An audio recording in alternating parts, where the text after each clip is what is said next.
how to add your LinkedIn account to your profile on Udemy, easy and quick. Hello guys, in today's video I'm gonna show you how to add your LinkedIn to your profile, easy and quick. First open your browser and then go to Udemy, and once you're here, click on your profile here in the top corner, click on it,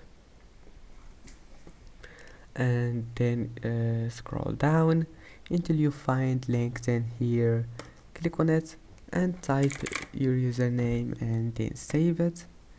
Click this black button here, and that's it. Now just go back, it's saved, and that's it for today's video. If you like this video, please don't forget to like and don't forget to subscribe, and thank you for watching this video until the end, and see you in the next video.